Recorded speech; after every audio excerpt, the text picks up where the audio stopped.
We'll do it live! My name's Sloan Kelly. My name is Jody Kelly. And my name is James Baker.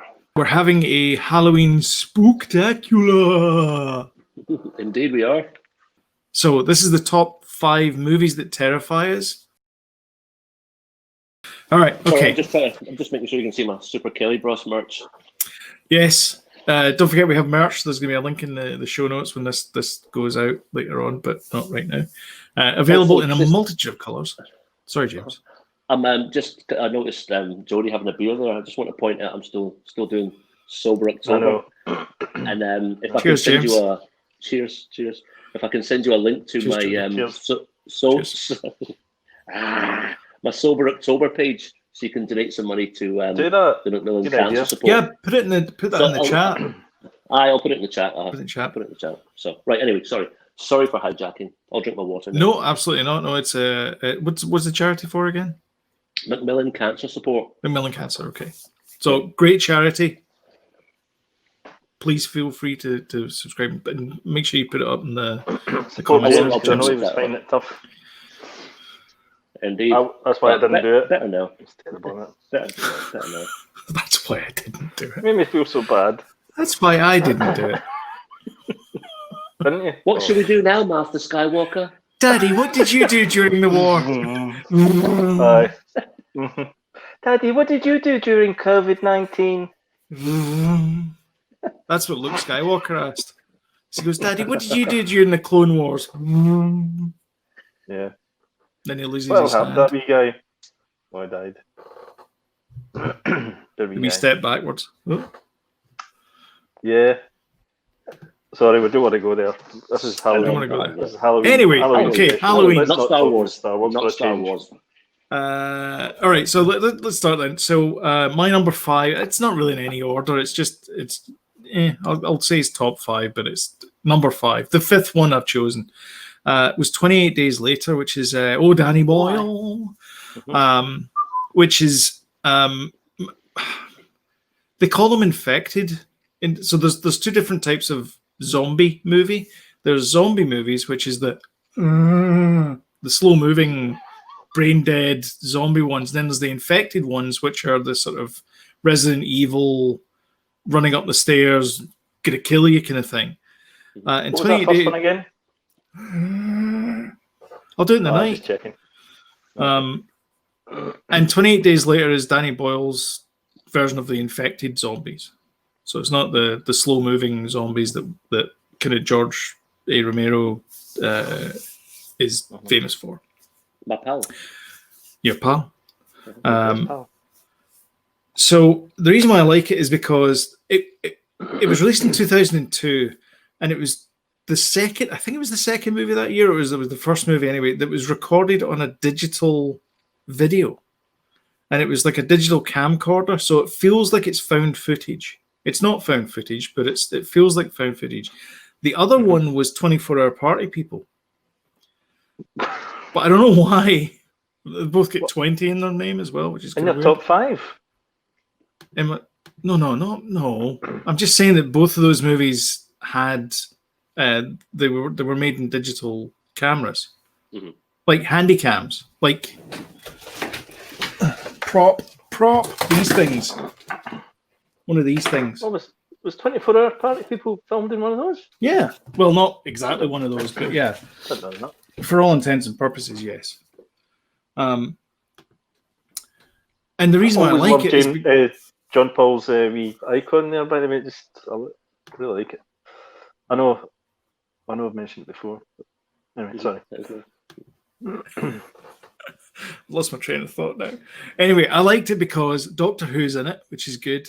That Irish guy that I can never remember. Christopher Eccles. Eccles is in it. It's got a great cast. And it's all about this guy trying to like it wakes up, and it reminded me of Day of the Triffids as well, and that's one of the reasons why I liked it. Definitely. That whole waking up and the hello, doesn't know where anyone is and all that kind of stuff. I really liked that. And then he goes back to his flat, and then he hears something, and then it's the Mr. Jackson from downstairs, and he's like, the beginning of that movie is ripped off completely from Day of the Triffids, apart from the fact he didn't unbandage. He didn't have his eye thing, yeah. But was it at the car crash? It's been a long time since I've seen the movie. It's an eye operation or something, or whatever he had. I don't know. Yeah, conjunctivitis. He was all bandaged up anyway. Squint. Conjunctivitis. Don't know. Cross-eyed. Yeah. Itis. Yes. But he had bandages over his eyes anyway, regardless, whatever it and was. So he took them and off, then, and it was all chaos and all that kind of stuff. And it's I think that he stumbled about a bit first, didn't he? Probably, yeah. But it's the whole kind of decay as well, and how quickly these things kind of like go from, you know, being really cool places to rack and ruin quite quickly. It's the same thing that happened in I Am Legend as well, where like New York just becomes like overrun pretty quickly. And we've actually kind of seen that sort of with the pandemic, where like car parks are starting to get, you know, weedy and things because nobody's using the car parks. Well, as the toilet paper lanes are getting empty, that's probably as far as we've went with dystopia. See, in Asda, is the beer lane still in the same place as the nappy lane? I don't use Asda, I wouldn't know. Okay. Well, I'm sure it's the same with I'll tell you what, though. I'll tell you what the equivalent is. Going to Morrison's at 6 o'clock at night, nothing there. Shocking. It's Morrison's you for you, James, at all? 6, 7 o'clock at night. What podcast is this? Morrison's. Old man shakes fist at cloud podcast. Hey, listen, don't you tell me, James, you're not going to be talking about supermarkets later on. I probably will be. I probably will. Number 3 will shock you. Yeah. So anyways, that's 28 days later. It gets a bit weird towards the end with the whole army base thing and the whole anyway, but it's that's the scariest stuff in that film, I find. The also way the army guys are treating like Naomi Harris's character and the young girl, the way they're treated, and way is it the major, the way he's looking after his troops, he just wants to look after them. And it's like, I'll feed you, I'll water you, follow me, I'll lead you into battle, I'll lead you out of this. But also, I know a man has needs, and he's about to satisfy those needs through like something absolutely far more grotesque than what those infected are. And that's probably like it's one of those things that my kids are getting to that age. I'd let them watch a 15, but I wouldn't let them watch 28 days. No, 28 days later. Yeah, no. Purely because of the it's a bit dark. Yeah, and I don't know if you recall the very, very first time you've seen that film. the very first time you've seen that film, the most difficult part to watch is when they're trying to escape, when that music's building, that iconic music. That's the most difficult part to watch. Everything else is difficult-ish. Yeah, that is horrific. That bit where you don't know what's going to happen, and so now we watch it and have a beer, have a wine, and just enjoy it. But you didn't enjoy it the first time around. No. It was designed that way. Yeah, absolutely, and it did a fantastic job, that bit. And are we okay with spoilers? Aye. I mean, it's from an 18-year-old movie. If you haven't seen it now, I love the bit because they want to head to Scotland because Scotland's like a safe place or something, and so they get there, and of course there's nothing there. It's the rest and be thankful was gone, and there's nothing there. And he looks up in the sky and there's a plane flying overhead, and he's like, crap. They've just left the British Isles because the British Isles got infected, so there you go, that's it, just leave them. And that's it. It's just Britain that's been affected. So some of the other things everybody else is getting on with it. In that, when Cillian Murphy, I think he goes home. I've not seen it in ages either, but when I'm sure he tries to make it home to see if his parents or if whoever he's living with, I don't know if his parents or his aunt or uncle. I think that's the first one. He goes to the flat. He eventually makes his way into someone's. That's Brendan Gleeson. Brendan Gleeson. The guy that's in Bruges, the big heavy guy, the Irish guy. Oh, yes. So who is it? Is it his house? But Cillian Murphy makes his way up to someone's bedroom, and they just lie there and they've committed suicide basically by taking tablets, and that's just haunting. I mean, Danny Boyle, pretty dark, isn't it? It's really dark. Yeah. It is. He must have just sat there and thought, you know what? What would you actually do? I mean, there's all this kind of gung ho. we'd have shotguns and go out and kill the zombies, but what would you actually do? And I feel that's a proper examination on what like humans would do, we would do in a situation like that potentially. So a dark film, good film. Actually, great music. Yeah, brilliant. I feel as if I should. I feel as if I should know probably watch the it music. again. I think JP probably does. He knows these things. Was it not Bear McCreary? The guy. It's written by Alex Garland. No surprises. I did not know that. Or did I? You probably did somewhere. Try to look up. Probably did. I was quite a bit of a John Murphy Garland fan. John Murphy, that's who it is. John Murphy done it. He'd also done. What was Danny Boyle's? He done a film about going to the sun. Sunshine. I'm sure. He did that. John Murphy done that as well. Great soundtrack. Yeah, Sunshine. Kelly Murphy Days was of in that Future as well. Past. Yeah. So, good shout. Great. He's always got good soundtracks, though. Danny Boyle, definitely. Yeah. I'm just here to state the obvious, by the way, just in case you're wondering. Thanks, guys. 2 thumbs way up. Oh yeah, right up it. Number 4. Go for it. Well, shot. Sticking with the zombie theme, although that was infected theme. Shaun of the Dead. Can I just ask? Sorry. By the way, you got red on you. Has anybody ever seen the sequel to 28 Days Later? 28 weeks later. Aye. Is it? It's 28 weeks later. But can you? It's 28 weeks later. It's 28 weeks later, yeah. With Robert Carlyle. The first movie? I don't think I've seen it, because there's a movie with Sandra Bullock called 28 Weeks, and I think it's about a woman in rehab. That's not it. It's not it, though. No. And then there's one where the guy... Then there's one where the guy gets trapped between 2 rocks. His arm gets trapped. That's 127 hours. 127 hours. Mm-hmm. Yeah. I thought that was called 127 weeks at one point. And he has... Wait a minute here. And he's a stoner, and he eats pineapples or something. I don't know. That's like James Franco. 120. Yeah. 127 weeks is a couple of years, isn't it? Yeah. At least over 2. Can't be right. Anyway, sorry. Number 4, Shaun of the Dead. Part of the Ice Cream trilogy. Cornetto trilogy. Cornetto trilogy. Ice Cream trilogy. Actually, I think I'll find that. Each one of them is a flavor. So it's the red one. He picks up the red cornetto from the corner.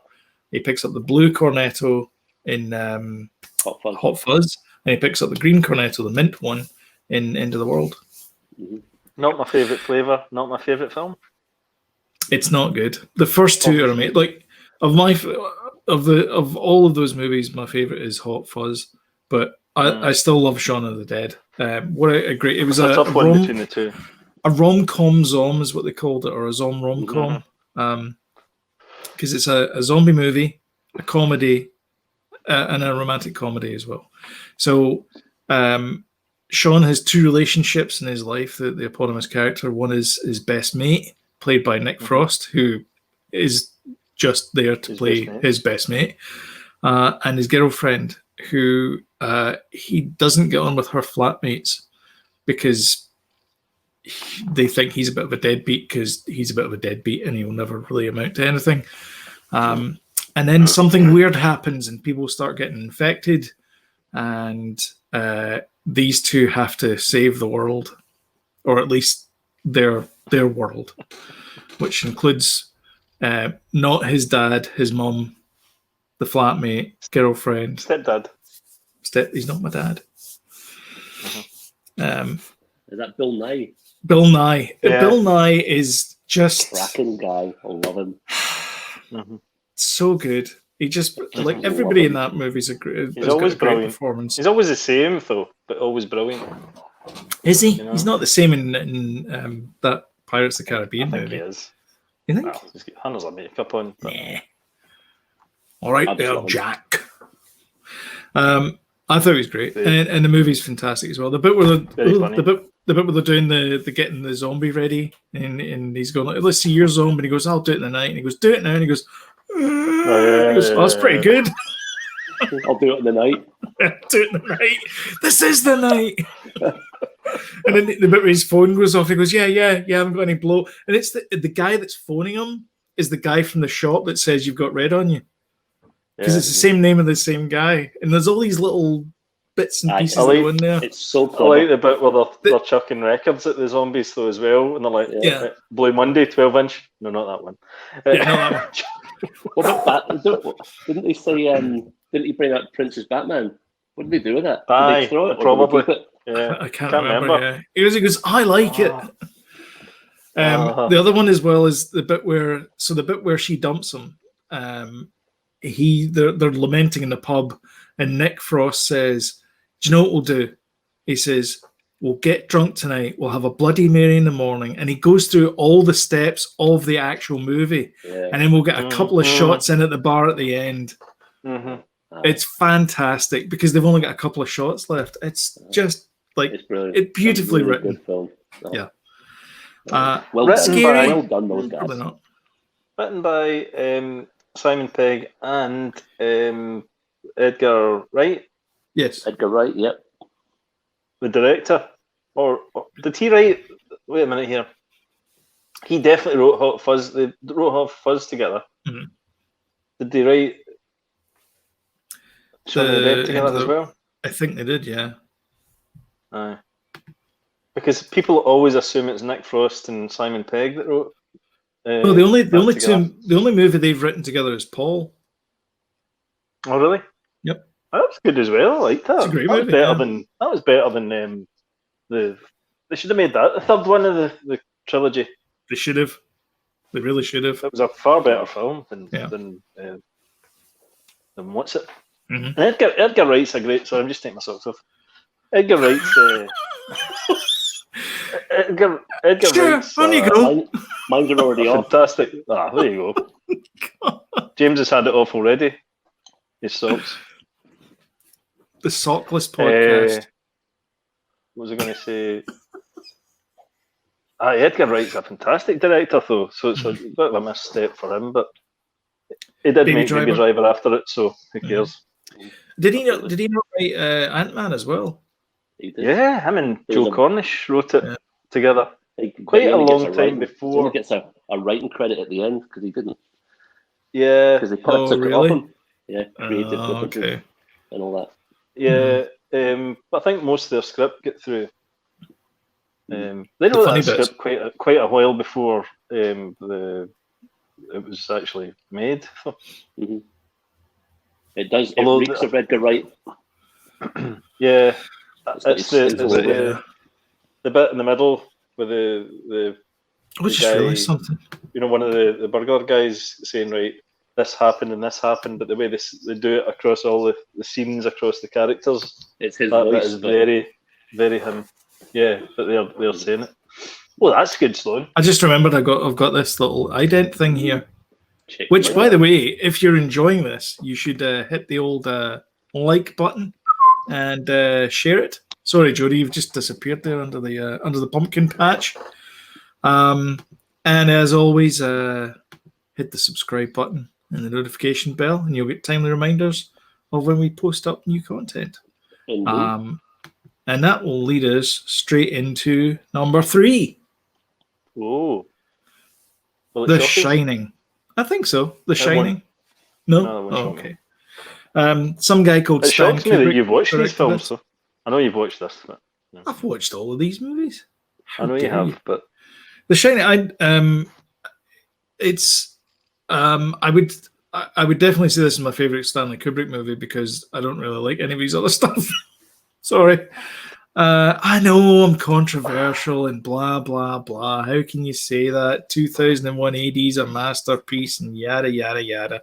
It's Leonard Rossiter in space. I'm just glad we've only got 29 subscribers. Otherwise, we'd get powers. If you said that when we get thousands, we will get letters. No, you can say this. You can say this Death shit threats. Now, but not later. Death threats. How dare you say that? The man's a genius. Well, okay. Aye. That'll just be from me. Ding. Anyway, so it's about this guy, Jack Torrance, and he takes his I can't remember her name actually. Olive Oil. Shelley Duvall. I know it's Shelley Duvall, but I can't remember the character's name. God, that's terrible.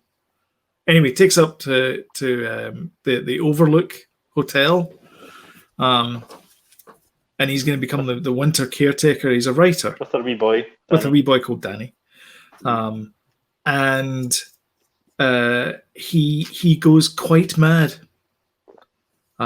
With the isolation, ends up talking to a guy called Lloyd who doesn't exist. And there's some classic bits in it. I watched this.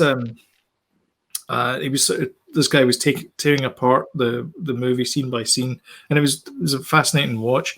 And one of the bits is, he goes, everyone thinks this is a fairly innocent scene. He says, but when you zoom in the frame, you'll see that Jack is indeed reading Playgirl magazine. There's a bit at the start. He's just leafing through before he goes into the interview. Yeah. Yeah. He's just leafing through Playgirl magazine. I just thought it was funny. Don't they call it the shinning in the Shinning? They do, yeah. The shinning. He goes, why'd you call it? Don't you mean the shining? No. For copyright reasons, it's the shinning. The shinning. What's that? The Simpsons? The Simpsons, yeah. Oh, do you have the Shining? Halloween Treehouse specials. Yeah. They're always good to watch at Halloween, aren't they? They are. They are actually, yeah, they are good. They're not in my top 10, top 5. Anyway, it's a great descent into madness, beautifully written by your man Stephen King, who's good at these things. There's another one that he did. I don't know if they made it into a movie or not. Who famously has totally rejected the version of it though, completely. The movie. Aye, the original movie is totally. So he's not a Kubrick fan as well. Does he get letters, Jody? No, because they never completely followed the book. So. Well, no, you can't follow the book though. I mean, and they added things. Can you imagine doing that in Ready Player One?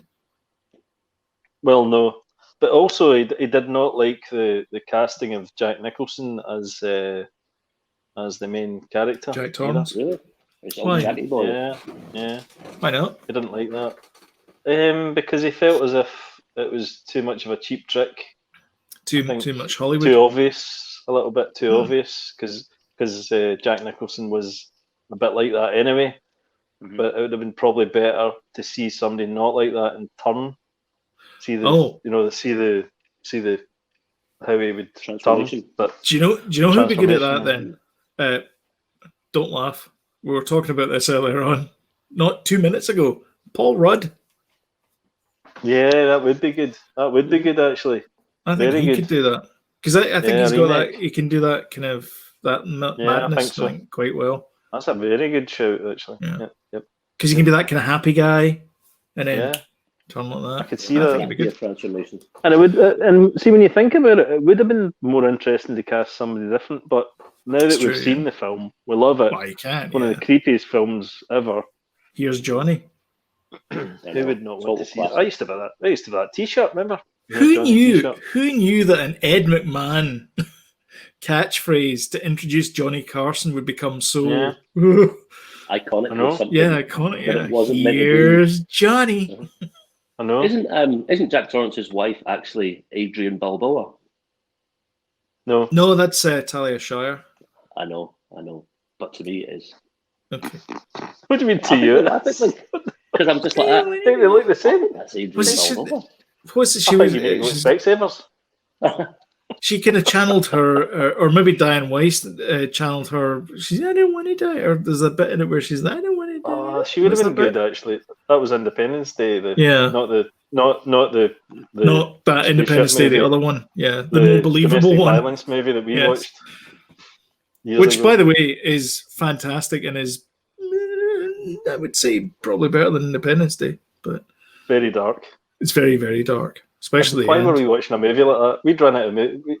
For a background for that, we used to go. My dad used to be first officer on the Merchant Sea, and we used to go over when we were younger, and we would watch every single video that was in the mess, including all the Korean karate movies and everything. And not totally everything. I think we've went through this before, James. Yeah. On this podcast, but we can speak about it somewhat. But yeah, I like hearing it. And one of those ones was that film we watched, because we just watched everything. Yeah. That's why we've got such a broad taste, I think, in movies. Yeah, definitely. Then you can't really believe that an 11 and a 12-year-old is sitting watching Gallipoli and going, "This is one of the best movies ever made." Was one of our favourite movies of all time. It is. But I'll tell you what, some of those Korean movies were pretty good. Number 5 will shock you. Anyhow, moving along. So yeah, that's The Shining. Great movie. Great film. Fantastic end. Also, the end. Quite a strong top 5 here, Sloan. This is unprecedented. Thank you. Jesus. I think it gets a bit better actually towards the end. Anyway, so The Shining. The B-roll was also used in Blade Runner as well. The bit at the end where he drives away into not in the director's cut, but in the cinematic release, the theatrical release, they used that bit where he was taking Rachel away to somewhere, and you can tell because it looks completely nothing like the rest of the movie. But that was used at the start of The Shining when they're driving. It was used at the start of The Shining. It was the B-roll at the start of The Shining when they're going up to the hotel. I've got a Blade Runner blind spot, so I don't know that. We need to sort that out, James. I know. See, after this, we need to come round here, watch Blade Runner on the projector. Game of Thrones. Both. Double bill. 5 hours later. By the way, the book, The Shining, have any of you read it? No. I never read the book. Cracking book. It is brilliant. So good. Well, you know how much different it is then to the movie. I would say better. And it's the movie's better? No, the book. Oh, the book's better, yeah. The book is brilliant. I would say that. I mean, every movie, like I read it cover to cover like 3 times. I read that. I thought it was fantastic. I know that people like the movie. I only ever saw the television show version of it, the one with John Boy Walton in it, and it was okay. But I mean, there's nothing like the imagination inside those books. There's nothing that you can make a movie that's better than your imagination. And Stephen I would King's say just so, right? See when people say that, so I always think the book is the book and the movie's the movie. You know, that's true as well. Yeah. Do you know what I mean? I would say that if you enjoy the book, great, but don't compare it to the movie because you'll be bitterly disappointed. They've got to do something different in the movie. You know? Although always. I do have to say, I don't suppose any of you have read Peter Bensley's Jaws. No. Yes, we did. We did. It is. I never read it. I remember reading it. It is at the book. I don't think I ever read it. It is tat. The film's just like 1 million times better, but it's actually so tat. It's definitely worth a read. Yeah, I remember reading. It's sordid. I remember the wee library. Sloan, I don't remember. I've not read it recently. We read that, or I read that when I was about 10. And I also read Helter Skelter. I read Helter Skelter. Manson family. Yeah, because Dad had that. Copy. No, it was like a wee. It was like a library. It was like a wee cupboard, or quite a large walk-in cupboard, and it just had book after book after book. And Jaws was in there. Helter Skelter was in there. All the kind of anything on the ship. The ship's libraries. Yeah. But Dad borrowed the Helter Skelter one, which is why I knew about it. And I mean, what's that about? And he goes, it's about Charles Manson. But we just all read it. We all read it because it was the Beatles. I read the novelization of Tron. If anyone's interested. Wow. And Convoy, Sloan. And Convoy. Convoy's actually a pretty good novelization. Is it? Yeah, it's trucking good. Just quickly before I just want to get this bit in right. The most interesting and inappropriate part about the Jaws novel is the 3-way love tension between Hooper, Ellen Brody, and Chief Brody. It's pretty smutty. Is it really? Do they ever meet in the movie? Yeah. Well, in the book they do. They do. They have dinner. Do they? They have dinner. Brody's having dinner. Hooper. Yeah, sorry, Hooper. Yeah, you're right. Sorry. But there's this love thing, and it's pretty disgusting. It's just like, I can't believe this is this book. So just for that, it's just like. I think we all need to read that again. Bizarre. I think so. You'll need to watch it in Blu-ray as well, because you know the mayor of Amityville, Mayor of Amityville. That's another movie.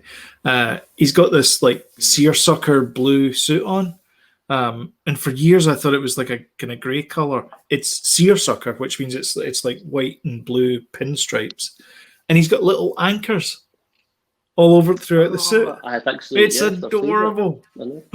I like it how he's always smoking in the hospital. Yeah. He gets his and he doesn't. Okay. You know, sorry. There you go. No, I was just going to say, I think we missed a trick. We should maybe have done eras of top 5. Somebody should have done 70s, 80s, 90s top 5. Do you want to stop the show? Right, start from scratch. Start again. Come back. Okay. Right, everyone, just come back next week, and then we'll do another list. Right, so that'll be 2021 then.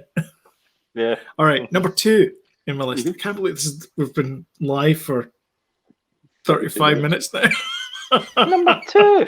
Number 2. Number 10. No. Number 2, Zombieland. Oh, brilliant. Which, another zombie movie, I'm sorry. Is it Slash a horror? infected movie. I would say it's more of a comedy than anything. I will admit that I'm stretching it ever so slightly here. Shaun of the Deadish. Shaun of the Deadish, but somehow funnier and better. And the sequel, Double Tap, which took 10 years to make, is every bit as good as the first one. It's brilliant. It's I know, so I need good. to see it. I know. Honestly, it's hilarious. The bit where they meet their doppelgangers. Brilliant. That was done in Shaun of the Dead as well. Yes, it doppelganger. was. That Yeah. was. No. I wonder if it was maybe a hold off joke. And they were like, "Oh, we can't do that because those guys did it." Maybe it was. It was supposed to be a TV show.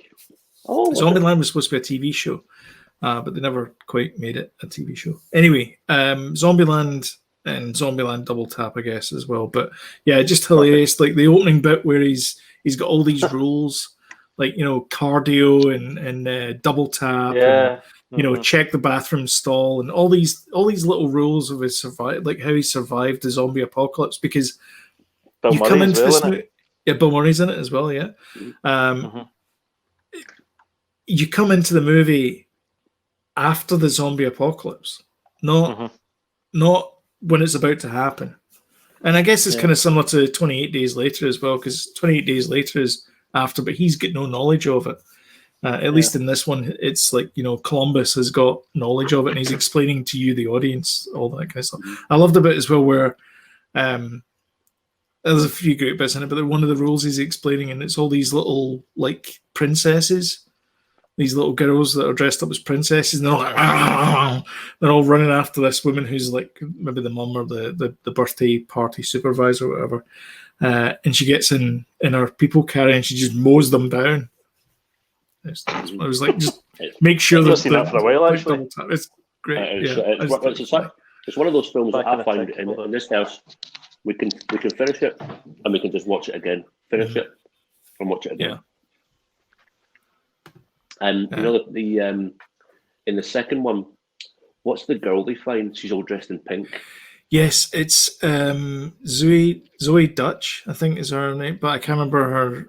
I can't remember her character name. Yeah, but as in real life, it took 10 years for it to make. Well, 10 years had passed in Zombieland. Yeah. So obviously things like Uber hadn't been out, and she's sitting in the back of the car describing, "I've got a great idea. I think if you're wanting a lift from someone's house to go somewhere, you can actually just go and drive in a normal person's car, and then maybe you could rate them and stuff." So funny and clever. Yeah, that was awesome. Yeah, Madison is Faith. That's right. I'm watching it with Faith. I'm like, "Do you get that, Faith? Do you get it?" She's like, "Yes, Dad, I get it. I get it." That's right. Zombie Kill of the Week. Zombie Kill of the Week. Yeah, that's great as well. The Leaning Tower of Pisa. Yeah.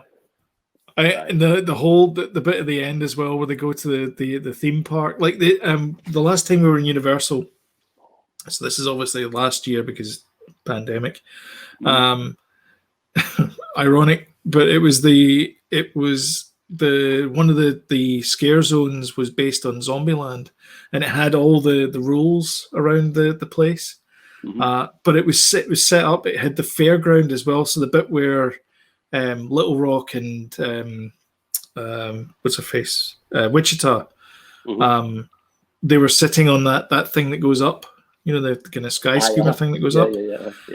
So they had that, and had scare actors there as well, being those people. So they would come down and be all these zombies going, ah! It was fantastic. It was such a good scare zone. So Zombieland, another fun movie for me. And number one for me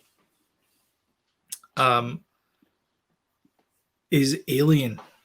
I know people call this a science fiction movie, and I don't. It's a horror movie.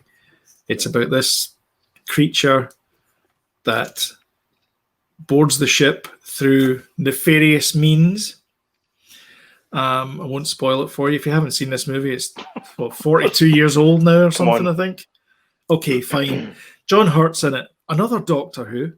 And he gets impregnated by this egg, this face hugger thing that pops out of an egg and goes right through his suit, and it goes all the way down, and you can see that all this kind of stuff there. And it's the crew of the Nostromo, which is a great name for a ship, which is based on a Joseph Conrad book called Nostromo. And it's a first appearance of Ripley, played by Sigourney Weaver. What's the guy's name? Bishop. Is the robot guy. Dallas is the captain. Ash. Sorry, Bishop's the second one. Ian Holm. Yeah. And then there's Dallas. So you're with characters, no? Yeah. Because Bishop's played by Henrik Larsson. Yes. Yeah. I think it's Lance Henriksen, but okay. I know. I always get them mixed up. That's the joke, Sloan. Sorry. You were like, I'm sure you'll find. I think you'll find. Yeah, and I was like, I'm sure you'll find that was a joke. That's the guy. Yeah, exactly. That's the joke. And it's this classic, universal horror movie. Then at that point, because the thing that grows inside John Hurt's stomach is this alien thing that they've never met before, and they don't know what it is, and it's scared and it wants to leave the ship. And it has to find a way out, and so of course it has to go and kill everything that it finds. Have you heard the theory about the metaphor for rape? And that, sorry to go a bit dark, but we're on Halloween. Dark is usually like dressing up as ghosts and ghouls, but okay. The John Hurt face hugger thing is basically a rape. Not too dark. No. I've not heard it. I could see that because though. It's basically attacks and forcibly impregnates him. The back of the alien is very phallic, shall we say? There's loads of phallic stuff, and but that's H.R. Geiger's stuff. H.R. Geiger's. It's very phallic and very, but the. I think that was the point of it being like a forced impregnation. Well, it is. There's no two ways about it. It is a rape, Who wrote it? Bannon. Bannon, yeah. Dan S. O'Bannon. Dan S. Bannon. Dan O'Bannon. Dan O'Bannon. I'm sure someone else helped him write it, but he's definitely. He collaborated with John Carpenter on Dark Star. All right, okay. Did Aliens, and he did The Return of the Living Dead. So there you go. So that's my list. Take it or leave it. Number 5, 28 Days Later. Number 4, Shaun of the Dead. Number 3, The Shining. Number 2, Zombieland. And number 1, Alien. And that's my list. Groovy. Cracking list, by the way. Cracking list. Very good. Very good list. Yeah, very good. All enjoyable films to watch around about this time of year. Yeah, definitely.